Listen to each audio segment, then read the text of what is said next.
Flag out in front of our building. It looks like they just did it.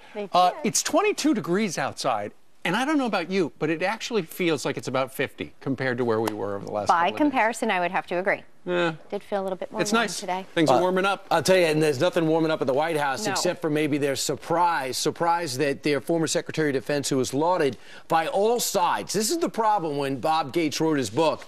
People who have said this guy is the perfect person at the right time to take over for Donald Rumsfeld and bring peace and tranquility between the State Department and Defense Department of the Bush administration, to bring peace and some stability as President Obama, at 48 years old, takes over the White House, a major job. He needs somebody with some experience, like then 68-year-old Secretary Gates. So when he writes this book, evidently the story is the White House caught blindsided. One person in the White House, according to the Daily Mail of London, is reading the book now and summarizing it for everybody else. Jay Carney also got a copy.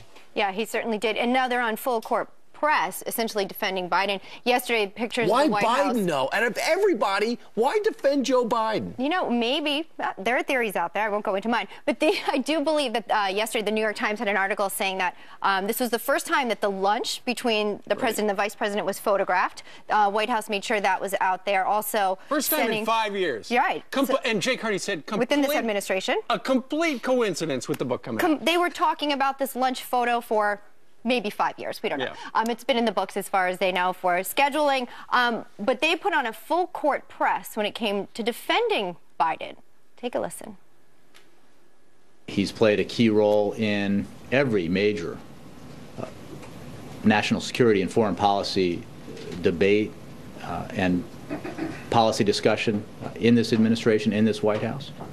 He played important roles, obviously, in the policy discussions and carrying out of the policy decisions that the president made with regards to Iraq and in the policy deliberations over Afghanistan.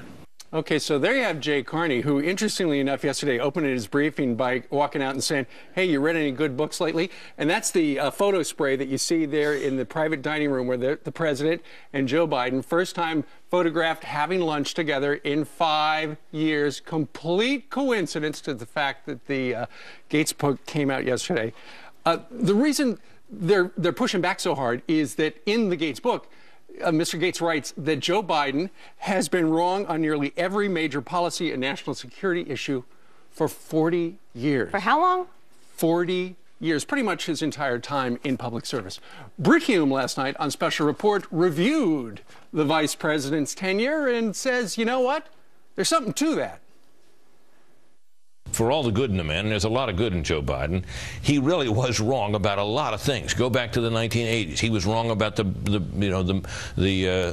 wanted to keep the Pershing and cruise missiles out of Europe to support the nuclear freeze. When the first Gulf War came along, he was opposed to that war and voted against it. When the second Gulf War came along, the second Iraq War came along, he voted for that. When the surge came along, he was against that. The list goes on up into this administration. When the president was about to send the troops on the raid to kill bin Laden, he was opposed to that.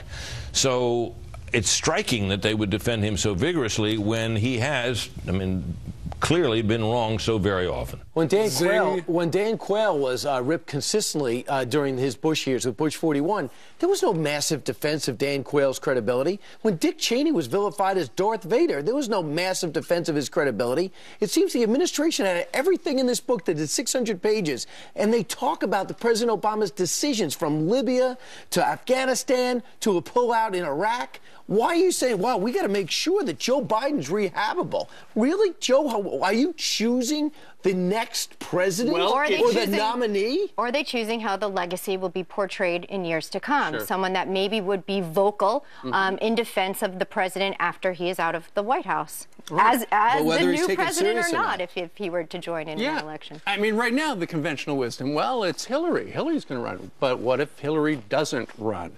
Well, one thing yesterday Jay Carney could not answer was the last time that the president spoke to President Karzai of Afghanistan. Remember, in the book, it said that the president ordered troops to Afghanistan despite believing that the mission would work out. Also, Mr. Gates said that the president simply could not stand Karzai. Here's a quote from the book. The president doesn't believe in his own strategy and doesn't consider the war to be his. For him, it's all about getting out. Yesterday, Jay Carney was asked about Karzai. It's a rather lengthy exchange betwixt Jay Carney and Ed Henry, but it's worth it. Listen to this. You stressed the president's commitment to the mission in Afghanistan, given the book. Senators Graham and McCain just came back from Afghanistan. They spoke to President Karzai, and they claim that President Obama has not spoken to President Karzai since June or July. How is it that the two leaders, if he's committed to the mission, how could the two leaders, as you're negotiating a status of forces agreement, how could the two leaders not talk in months? When did we go to South Africa? December. Well, I was physically in the presence of both presidents when President Karzai and President Obama exchanged greetings. So Agreed. I think they had a substantive discussion about the status. Look, the president and President Karzai have had discussions in the past.